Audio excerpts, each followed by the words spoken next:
Hello and welcome to Link Ahead. Today we are talking innovation, connectivity, and the future of mobility right here in the Beta District. And joining us once again is Executive Director Doug McCullough. Hi and welcome back, Doug. Thank you for having me back.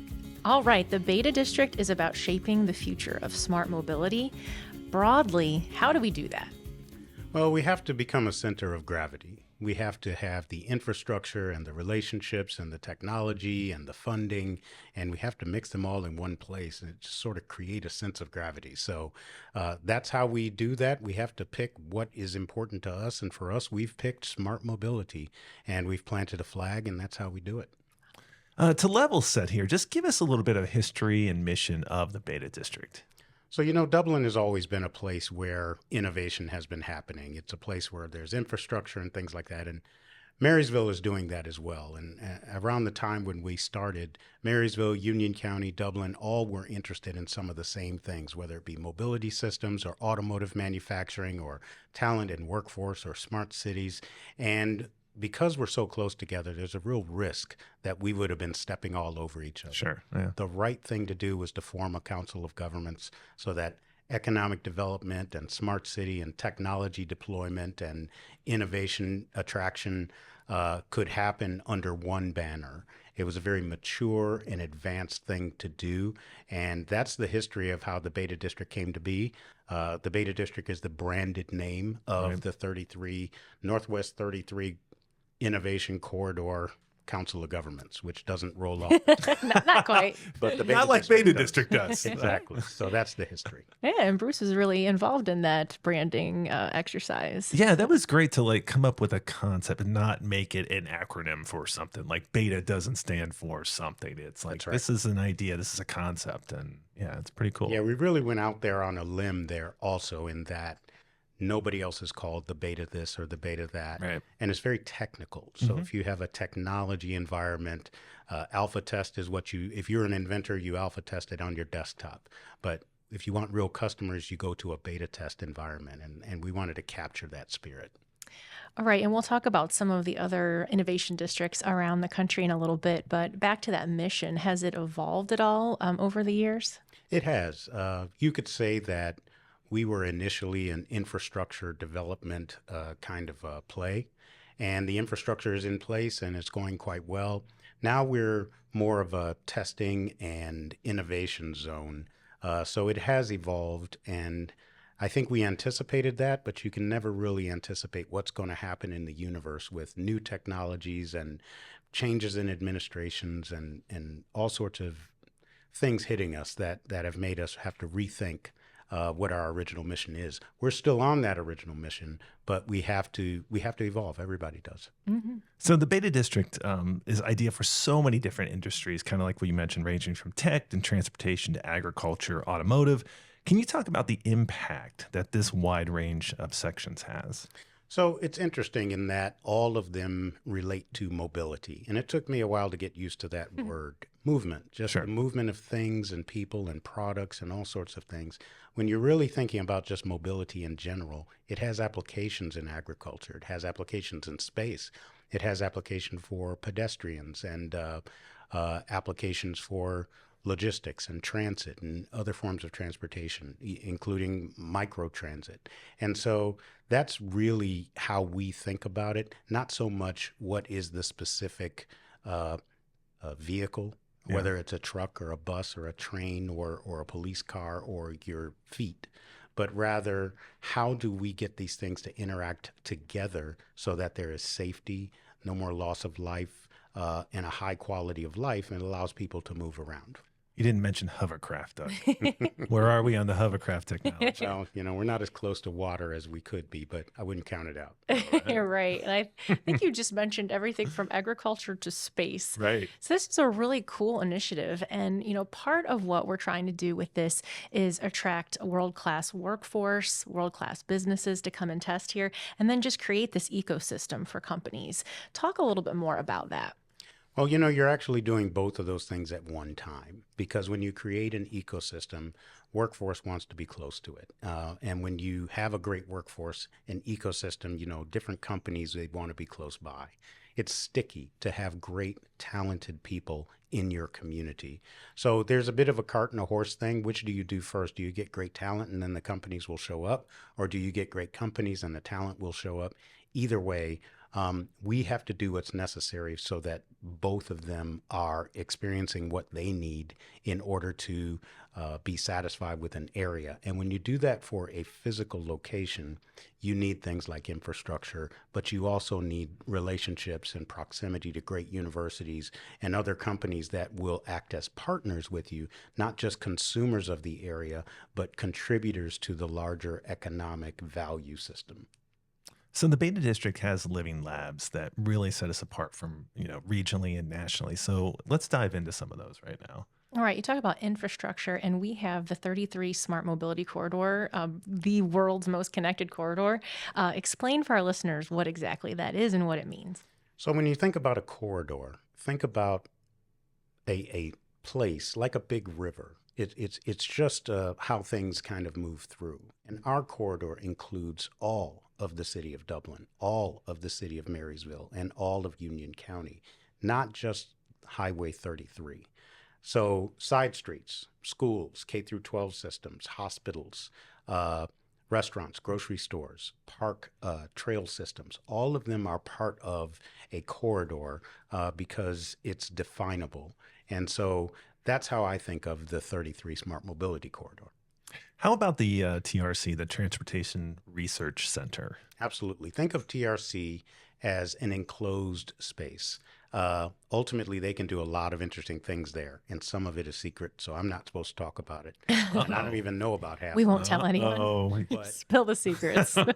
Ultimately, there's a locked door on the front. You can't go in there and watch and see some of the stuff they're doing. They have a closed track and very interesting experimentation going on out there. We partner with them so that some of the innovations they're working on in secret before everyone's able to see it can come out on the roadways, can go into the communities. And so that's what makes TRC a living lab. But our partnership with them is the critical aspect of what we're doing now. And people talk about that being a four seasons environment. You're here, you have rain, you have snow, you have a little bit of everything, sometimes all in one day. That's right. And that makes it really valuable to companies that are testing, in the automotive industry. Some other four season living labs are Connected Dublin and Connected Marysville. You talked a little bit about this at the beginning in terms of us. We're kind of doing our own thing, but in the same space. And so this is about us playing together. Talk about those two ecosystems. Years ago, when smart city was an early buzzword, everyone had a smart this and a smart that, and it's still okay to do that. But so these are smart city initiatives that include more than just the buzzword of smart. So you're going to have fiber connectivity or network connectivity. You also have community connectivity and services and things like that, people to their governments. And you still have these initiatives happening independently in these communities, which is very, very cool. But together, when you coordinate them, you wind up with a region-wide kind of stance and ability to face the world. And so Connected Dublin and Connected Marysville both have community-specific projects that are things that are communicated with their residents in particular. I won't name off some of the projects that are there, but both of them are very interesting. And the opportunity that we have is for, if you were to visit this region, you could go to either of these communities and just really be blown away by the amount of connectedness that we're experiencing. How about DriveOhio? DriveOhio is our opportunity to coordinate with our state. And that's a huge deal. Sure. One of the advantages that we have in the Beta District is multi-level governmental coordination, which is a rare thing. You can do a lot of things in a lot of other cities, but not everyone has a relationship with their state, their Department of Transportation. And that's what DriveOhio is with us. they have the ability to go away from our little micro region, but they bring their learnings back and they carry us with them. So some of what they're doing with truck platooning on Interstate 70, we're not on Interstate 70, but in Columbus, if you know Columbus, we're all close by there. That's an opportunity for us to gain the learnings and the relationships and the economic development opportunities here in the Beta District, even though we don't have I-70. And that's thanks to the partnership with DriveOhio.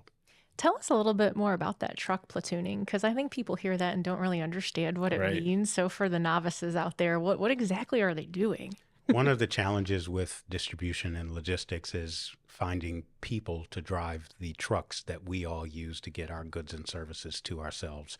What truck platooning allows for is for one truck to back up extremely close to another truck. So the truck in the front can see and does the steering.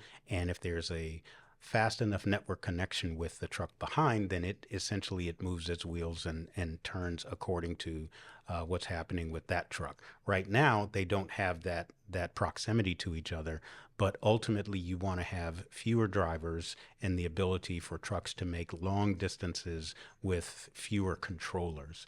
And that's all part of the experiment there. It's not there yet, but the fact that we've opened up our roads to this means that, we're gaining ground on, pardon the pun, we're gaining ground, we're gaining road, we're advancing on what this is going to mean in the future, which is potentially fewer drivers. And I don't say that to scare people who are working as drivers, Right. But the demand in the industry is quite high, and we don't have enough people to fulfill those roles. That's not why it's done. There's also some safety advantages and all sorts of things advancing this technology. Well, I love diving into these use cases because I think, that's what really brings the Beta District to life. And here are some real things that we're doing in the real world that we're testing. And, some of those include the Fiber to the Home project in Dublin, which you mentioned, high-speed fiber loop, DriveOhio's rural ADS project. Just talk a little bit about those things that are happening right now in our region. Yeah, when you make a big investment in infrastructure that's good for industry, often residents and small businesses and nonprofits and others benefit from them. And that's an important thing for us to keep an eye on. It's not always that one company that is conducting the experiment that is going to receive all of the benefit. One really important thing is that our North Star is safety. Fatal crashes is a really big deal. And if you can remove or dramatically reduce fatal crashes as caused by vehicles or drivers, then all of our quality of life goes up. And ultimately, the DriveOhio's ADS project and our fiber and our connected vehicle environment, the fiber going up and down 33, leads towards outcomes that allow for our automakers, our policymakers, our insurance companies, all to be guiding their activities towards reducing fatal crashes. Sometimes you have other types of crashes, but if we can reduce these fatal crashes, then just imagine the impact that has on families' lives and community life. So we have several years under our belt with the Beta District. So what are some takeaways from us, and what have other regions learned from us? So I often define us as a innovation hub because other places, whether it's Silicon this or that hub, they define themselves as hubs, and we fit within that. We benchmark against many of those different places. One of the things that's happened over the last several years is that they're popping up everywhere. Yeah. It doesn't take that much to establish one of these hubs, and some of them are very much catching up to what we've been able to do. But the other thing that's happening is we have a niche, and smart mobility and automotive is a niche. Not everyone can do that. Sure. In the Midwest, we can do that because we have this automotive manufacturing legacy, but I don't know that you can do that in Arizona or, well, California has some pretty good manufacturing. But so that's something that I certainly have learned. You can't just go out there and just be cool tech. Yeah. You need to leverage the legacy and the heritage of your region because that's where your talent is, that's where the investment already is, and hopefully that's going to keep us ahead of some of the other things around the country. But even if it doesn't, we are coordinating this together. And ultimately, we're going to have a smarter country altogether. It's not just the Beta District and Dublin and Marysville and Union County. And you guys know this because we work in public sector. Right. If the rest of the world benefits, that's no harm to us. Wow, I think that's the stump speech right there for the Beta District. That was rather inspiring.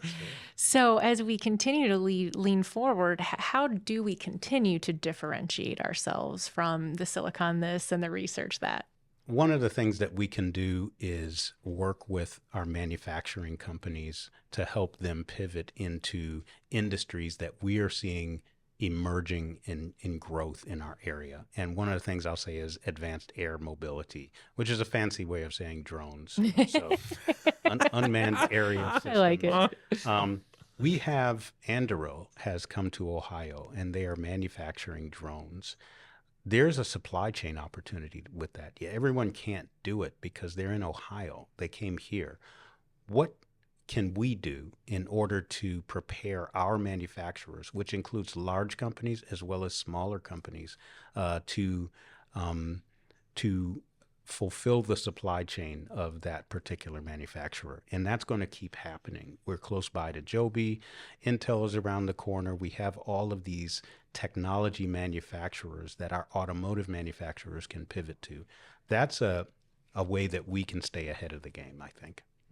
So let's look ahead a bit. So the Future of Mobility Conference is coming in August. The theme is From Concept to Connected. So tell us about that.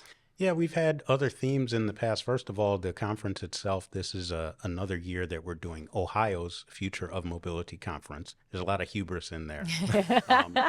But we've planted a flag, and, we're really talking about the future of mobility. Last year, we had over 150 guests, over 50 speakers. We had multiple countries represented. It was a longer event. This is going to be just a single day. But we generated a lot of energy, new relationships, a lot of information that a lot of us thought we all knew of what was happening in smart mobility. And we learned stuff because folks came in from Joby and from Beta Technologies and all of these other companies, the logistics companies. So we're going to do that again. We're building a statewide audience. It's Ohio's Future of Mobility Conference, and I'm really excited about people coming. And by the way, you can get to register for that at our website, betadistrict.com, and so go sign up immediately. Will do. Immediately. Yeah, I know last year's was really popular. And like you said, we drew people from all over the globe. So, we're really building a brand with the Beta District. Yeah, I do want to sign on to that. The brand is something that typically local governments don't concern themselves with, but we're trying to attract people who are not going to be looking at us as cities every day. So we have to have something, some sparklers in the sky that attracts people to say, what are they talking about? And a conference is a great way to attract people to hear. We can meet people and have conversations with them. Right. So as we look toward the future, what's coming down the pipeline for the next 5 to 10 years? Maybe walk us through the strategic plan, really high level. Sure. We are coalescing around some large initiatives that we can bring industry partners to the table with. 3 of them that I'll mention is number one, the microelectronics manufacturing studio, which is, again, our bid to help local manufacturers get into industrial robots and low Earth orbit satellites and drones. The second one would be digital infrastructure, which is something like a digital twin scenario. I won't go into details with it, but our ability to put certain digital technologies together in a certain combination allows us to draw in people who are working purely in the digital space. And then finally, around logistics. So that's not particularly, doesn't sound like tech, but our logistics future is going to depend on new technologies and coordination and policies and processes that I think we're going to build here in the Beta District. So there are a lot of industries that don't sound like tech that are going to be tech dependent, and we want to be the place where the marriage between traditional manufacturing and industry gets married to digital future and AI and automation. All right, Doug, you just said it. We've had this whole conversation, and Look we how far just we We got. almost we made it. just heard the 2 words, 2 letters, AI. Yeah. Should we build a bunker because it's going to take over the world? You know, That's we're, not we what are. the question says. It's not what the Bruce. question says, but we're joking about AI because nobody knows exactly what it is. Some people say it's going to be the end of all things, and others say it's going to be a partner. What is your take on AI, and how is the Beta District leveraging some of that? So I'm a technologist, and I'm also a techno-optimist. Oh, okay. So No Techno optimist. Write that down, Lindsay. it may not even be a word. It is now. It is now. You better trademark it. But I have watched a lot of different technologies come around, all of which were going to smother the world, Sure. all of which were going to change everything. If you go back to the Industrial Revolution, it really is a model for how we can panic. We have a tendency of panicking. But new technology has been introduced into society for thousands of years. Sure. And I'm not poo-pooing the concern and the fear. This is different. It's extremely fast, and the next change will be fast as well. My point is that I have trust in humans. I believe that we are creative, that we are collaborative, and we will use the tools. We are the creators of these tools.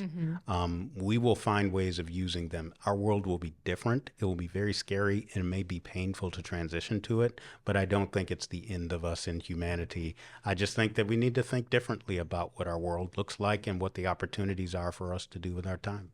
Yeah. You apparently haven't seen the movie Terminator. I was going to say, they've been talking about robots are going to take over the world ever since I've been born, and Yep. it hasn't happened yet. So. No, it hasn't.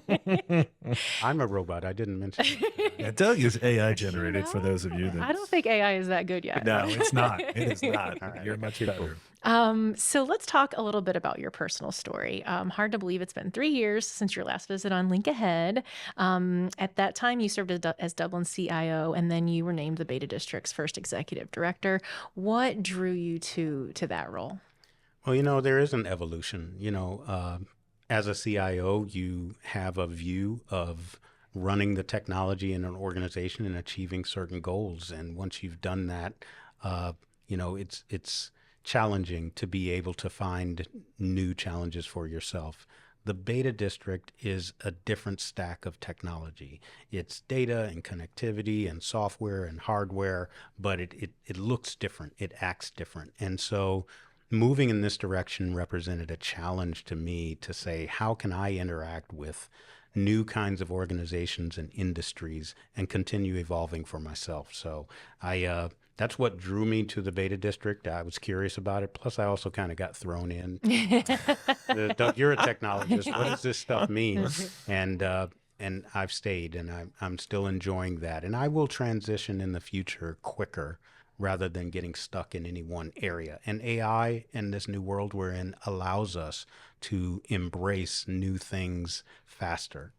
Right. Well, we're glad you're in the Beta District. So, your resume of municipal public service, state government, private sector, plus creating tech opportunities for underserved communities, like you seem to relish in the role of collaborative leader.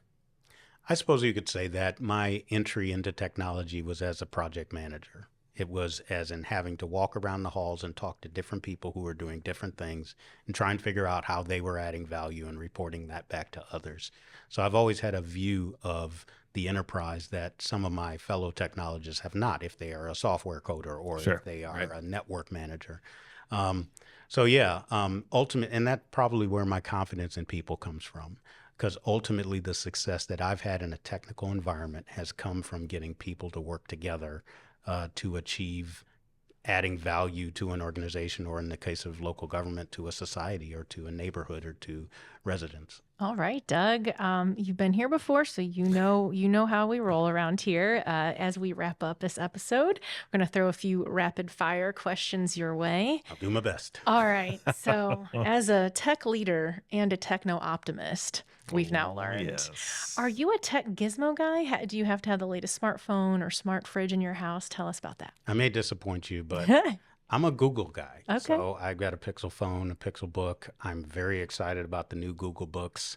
I'm less of a gadget guy. That said, regular stuff, tablet, phone, watch, but no bigger. And I don't have glasses, and I don't think I'm getting them. So Oh, okay. I think we have some over there. I think don't we do. We got a pair. Yeah. All right. Do you prefer phone conversation, texts, or emails? I actually prefer emails. In my system, you can create a task out of an email. They're time stamped. You can do them to 1,000 people or one person. You can time them to go out very quickly and easily, and I do that a lot. So if you work all weekend and you time your email to go out on Monday morning, you make happy people. Yeah. But texts are not like that. No, they're not. If you're not going to get to a text for a day or two, it just doesn't work. Right. So I so much prefer email. All right. I'll stop texting you. How about, is there a piece of old school technology you still love to use? Well, I do have a turntable. Yes. Thought you might. You're a music guy. Yeah. But not so much. I'm just not that kind of a person. I try to be a minimalist and get stuff out of your house, Oh, because that's I got a bag of wires like everybody. That's right. And I don't. Shoebox That's of not doing me wires. any good. So no, not really. So you're surrounded by tech 24/7. How do you shut off from tech 24/7? Well, I think you need to have a plan, and I kind of do that. I like to read. Speaking of old school technology, I like a paper book, although I do have a Kindle, so and I do love my Kindle. But I do think you need rules, and especially right now where our feed is always in front of us, you need to have a way away from that feed. It's dangerous. It's not good for you. It is not good. All right, let's go right there. Could you go off the grid for a whole week? And what would you do? I can't go off the grid for 20 minutes. Oh, man. I can't. We have him held captive right That's here. right, He's that's itchy. He right. wants to No, check but his phone. My phone is buzzing Oh, and no. everything like that. But no, I'm not that one. I can't do it. I mean, I suppose I could if I had to, but I would be miserable. But I do have rules about, yes, I need to be connected, but not to social media. It is evil. And, It can be it's used just- for good, right? We try to use it for good, Doug. Well, without a doubt. And that's the thing. There are some good things, but it's so tempting. Sure. And things Yeah, pop yeah. across your timeline. And you're just like, why did you show this to me? Right. I'm not angry about this. Doug, did you not see the way the eggs were prepared? It's beautiful. It's art. It is art. Speaking of art, what's a hidden talent? Oh. A hidden talent. God, I'm all out of talent, I guess. Don't say It's that. all out I in the don't open. believe He it. doesn't have I- any hidden. I feel Yeah. like I can read people. I can read situations well. All and that right. may help me in helping tech organizations move forward. Best place in Dublin to wind down. Oh, that's a good one. So I'm a fan of sweet waters. Yeah. I don't know that I would call it wind down, You're winding up. but Yeah. but it's of coffee. It's a really good place. I also like the market. Market is not North Market. I'm talking about. Yep. It's not quiet No, typically, right. but you can be at peace by yourself. You can, if you've ever walked around the table, just walk from one end of the market to the next. It is an unplugging for me. Sure. So All right, Doug, we're at the end of this conversation. Thank you so much for coming back to Link Ahead, and we look forward to seeing what's next in the Beta District. awesome. It's been great seeing you guys. And to our listeners, thank you for taking the time to connect with your city. Tune in next time as we continue to explore the many personalities and experiences that make Dublin a thriving place to live, work, and grow.